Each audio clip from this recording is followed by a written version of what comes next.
You know, every basketball player dreaming to play in the NBA in the United States of America. You know, what has they been able to do? You know, that has you know made basketball in the United States. You know, to be everybody's dream, to be every basketball player's dream to play. We know that basketball is being played all over the world. In Spain there is basketball. In New Zealand there is basketball.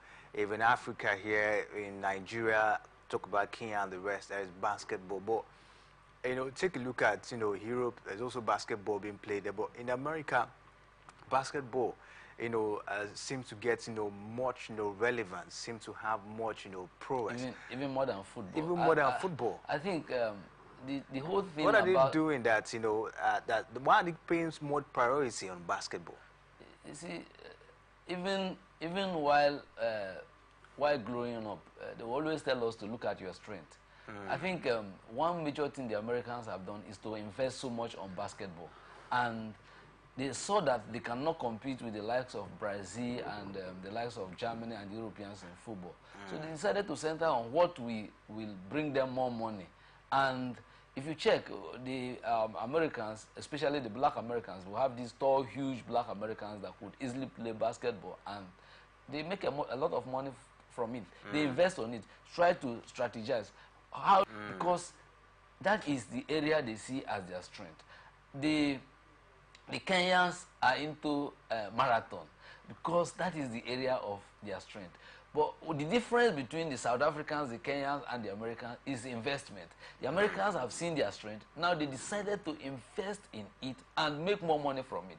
The whole world, I think America has invested more in NBA. And the players are paid highly. That also attracts other players from all over the world. And when this player comes to America, you don't just come and go. You come, you play, they pay you, you invest. You also bring your family. More or less, America is the winner. You may think you are winning. Yes, you are winning to some extent, but America is the winner. Just like someone going to Dubai to work. If you go to Dubai, they have still developed Dubai and the UAE in such a way that you come, you do business, get the money, you still invest in the place because you will not go without investing. They have enough for you to invest in the place. And that is, I think that's what America is doing. And basketball is a great employer of labor in America. Now, it is not just about the people playing the basketball. They've also diverse means that they have the managers, they have the coaches. They even take the sports to the secondary school level. At secondary school level, people are still getting enough from it. So you see that they have the investment into basketball is so much. And it will be very difficult for any country to beat them. If you have to beat them, that means you also have to put as much investment they have in the game of basketball. And that's why they've been dominating in the Olympics. Yes, they will keep dominating until, even if there is an upset, when you have a system, even in sports, when you have a system, people will always upset you. But when you have an organized system, time will still come, you still come back and take your place in the sports. True, impressive. But we have to take a look at it because Divanika actually grew down there in the United States of America, and I think with that, he actually inculcates that basketball, skill, and try to see how to improve, on himself. But it actually take me to ask, what now as Nigeria, what are we really good at? You mentioned United States of America being good in basketball, Kenya marathon, South Africa rugby, Nigeria. What are we really good at? We cannot really say. I think our problem has been on that of organization. Nigeria is very good. We always want to do everything. That's what I've observed. No, it's not really. We have not done marathon now. But there are marathon races in the country. How many times have we won marathon in Africa? We haven't. But when you talk about football, I think we are very good in football. Far back in 1985, when the under-17, the likes of Obade, Mama Amaparabo, the likes of I've forgotten that his name, but this other Binibo, Akpobori, and all the rest, they won the under-17. They were barely secondary school students. Most of them were not even in secondary school. And they won the tournament. That's to show that we have talent. In 2013 and 2015, we still won the same under-17. In fact, presently, Nigeria has the record of 5 times winners of the FIFA Under-17 World Cup. And in 1989, the Dama Miracle, they were under 20, went to the World Cup, and at the time they were 4-0 down against the USSR, and they came from 4 goals down in 15 minutes to equalize. That's to show that we have talent. Like myself, I played football. In my community back then, there is no young boy growing up that doesn't play football. Football was our way of life. We had great players that could have played for the Super Eagles, but there is no opportunity, no investment. So I believe Nigeria, if Nigeria invests a lot in football, we'll even be better than Brazil. Check, for instance, now it is very easy for Nigerian players to move from amateur league, from academies in Nigeria to Europe. Nigerian players no longer move. It's difficult to find a player moving from the league side, from the league clubs to Europe straight. Instead, it is easier than pick them from the academies to Europe, and they are doing well. It's like Osimhen did not play in the Nigerian league. Iheanacho did not play in Nigeria. Most of these players no longer play in the Nigerian league. That means our problem is on organization. We need to work on our organization. If we organize our football, which I think is the major area we are very good at, we'll make a lot of money. All right, so interesting. We really have to, of course, take a look at all of this, because our man, Divine Ike, we told you he was born in the United States of America, and if you take a look at it in the United States of America, NBA, of course, is actually giving much attention, and that's why every basketball player dream is to play in the NBA. Divine Ike, of course, is one man who has decided to see how he can take a shift from that particular ideology, to say. Talking about Ike Wotudi, is a native of Plainfield in New Jersey and has a Nigerian nationality. He began playing basketball at Union Catholic High School and later at Robinson School. And in the 2015-2016 season, he arrived at the University of Maine, with whom he played the first year in the NCAA with the Maine Black Bears. Between 2017 and 2019, he was part of the Ryder University team, and his last campaign in the University League with Radford University, he achieved 6.5 points, 7.2 rebounds, and 0.7 assists with the Radford Highlanders. Appeared in all 30 games, making 22 starts as a freshman at the University of Maine. Led the team, averaging 6.8 rebounds per game. Also led the squad in field goal percentage and blocks per game. And his 9.5 points per game were fourths on the team. Averaged 17 points per game, a 6 rebound and 2 blocks as a senior at Union Catholic High School. Led his team to the conference title. Also later in track after Union Catholic, he competed for the Robinson School and averaged 31 points per game, 10 rebounds and 7 blocks. Before we go further, Doctor, talking about what he's been able to do, of course, the man, right from his university days, of course, was very, very fantastic. Like I said earlier, I said his achievement has been, his growth has been progressive.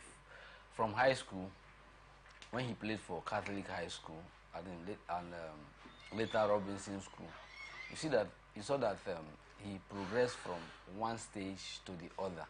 When he entered University of Maine, from University of Maine to Ryder University, he has always had that progression from one stage to the other. I think that's what has really played an active role in his life. And this is also consistency. Yes, he has been so consistent. This is also one man that did not end up just playing in the United States of America. He has also traveled to different countries. He played in Spain, he played in Portugal, Holland, and Bosnia. And you know that in basketball, Spain and Bosnia is among the top 10 countries in basketball playing countries. So I think this progression has been one thing that has given him the wealth of experience. And coming down to Nigeria with a lot of experience garnered from his transition from secondary school to university to playing basketball over the country, you see that he has a lot to offer. And whatever thing he is doing now, he's not doing because merely he is doing it. He's doing it because he had worked on himself and he has learned a lot along the line coming down from America to Nigeria. Divine AK, one man that has done a lot, for himself when it has to do with the game of basketball. Currently doing something huge with Rivers Hoopers team down there in Dakar, Senegal, in the Basketball African League. Now, named Jordan Brand Classic Regional Player and earned Most Valuable Player and Defensive Player of the Year honors. Now, after not being drafted in 2020, he debuted as a professional in the TBL American Semi-Final Amateur League in the ranks of Houston Posh, achieving averages of 12.1 points, 5.8 rebounds, and 0.9 steals per game. On July 20th, 2021, he signed for Palencia Bocesio of LEB Oral League. On 2nd of February 7th, on the 7th of February 2022, he, of course, ended his time in the Palencian team. In the 3rd of February 2022, he signed for the Coimbra Academic Association for the Portuguese Basketball League. And in 2018-2019, he played in all 31 games, including one start, averaging 3.8 points, 2.6 rebounds per game.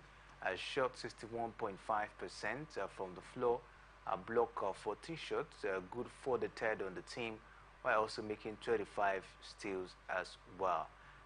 He scored in double figures 3 times, including a season-high 12 points against St. Peter's. Blocked a season-high 3 shots against Mas and grabbed a season-high 7 rebounds per game as well. Had a season-high 9 points and 3 assists to go, along with 5 rebounds at a very field. Scored 7 points on 2 other occasions, including 7-point season, high 6 rebound performance against Mraz. He also blocked a career high 5 shots at Monmouth, made 3 of 4 3-point attempts on the year. Still 2017 season, sat out on the 2016-17 season due to NCAA transfer rules personnel. And of course, from what we're saying, the man has done a lot, for himself at this point in time. And coming down as well, after putting up all of this in the record, to the Nigerian basketball team, the Tigers has not only, been rosy for him, but what do you make of, his coming to the national team? We understand he's been able to put up, some level of kind of, impressive performance, but he hasn't really been that, standout, for me to say. When you take a look at what he's been able to do so far, maybe he need more time, of course, to get more game time as well. But what do you make of, his presence in the national team, national basketball team, talking about the Tigers?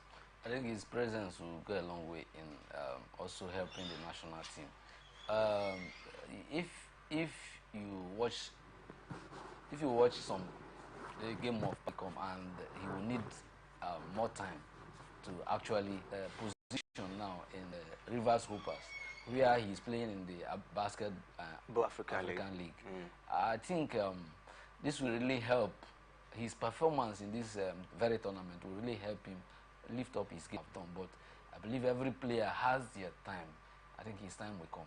And since talking about the national team, like we mentioned, he was born in New Jersey, in the United States of America. Everyone born in such kind of place, of course, and seeing that what you love to do or what you have passion for is actually striving there, talking about basketball in the United States of America.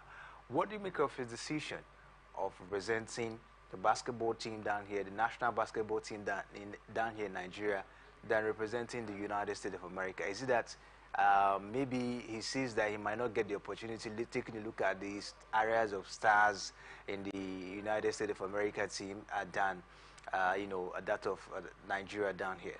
I think when you talk about his decision to come down to Nigeria to represent, it has to do with a lot of factors. Now, first of all, it has to do with the environment.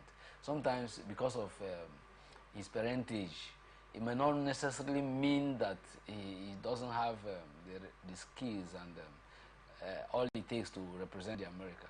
Sometimes there is always that there's always that discrepancy on the part of the selectors or the national team selectors, and they look at those who are maybe those who really come from America, other than, although we may have players. You say have black Americans. Black Americans.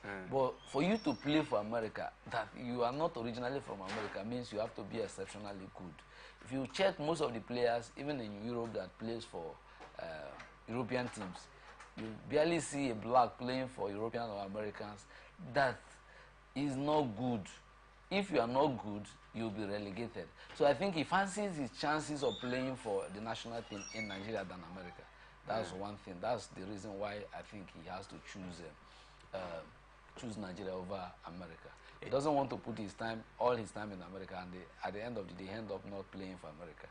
A lot of persons actually attribute to the fact that he knows that he will get a lot of game time in Nigeria than in the United States of America. Of course, it's obvious. It's obvious. The competition is high in America compared to Nigeria, and there are a lot of factors that comes into play when you look at that.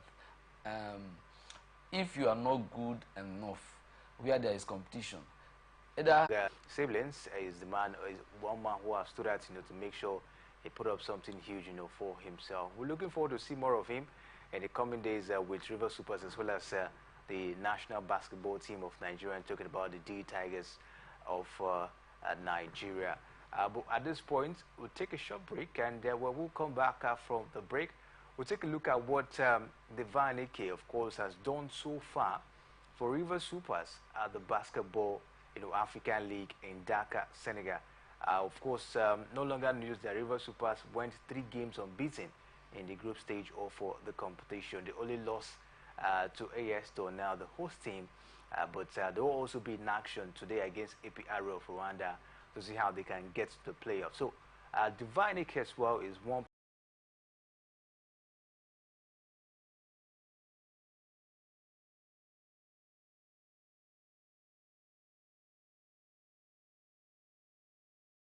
all River Supers, of course, they've done so far in the Basketball African League, as well as the exploits of Divine Ike.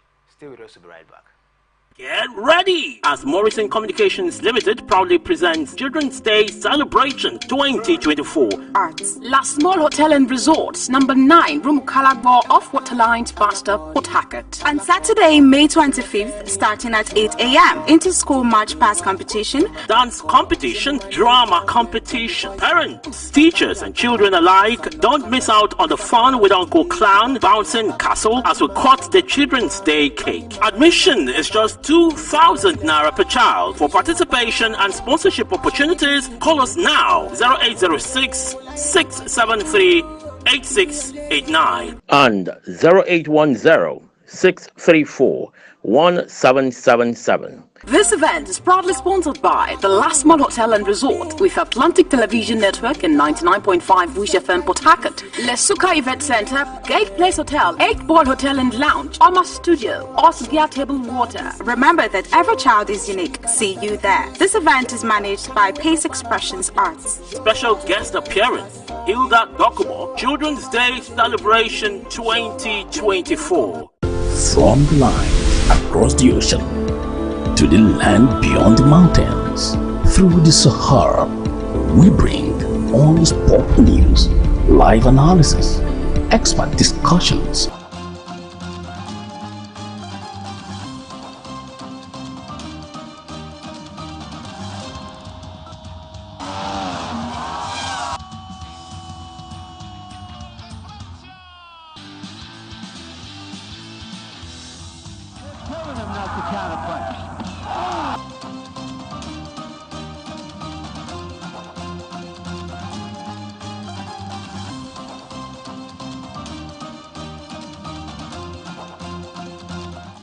Welcome back, Steve Sports Personality on Atlantic Television Network, and we'll be talking about Divine Ike, River Supers power forward, the man who has been doing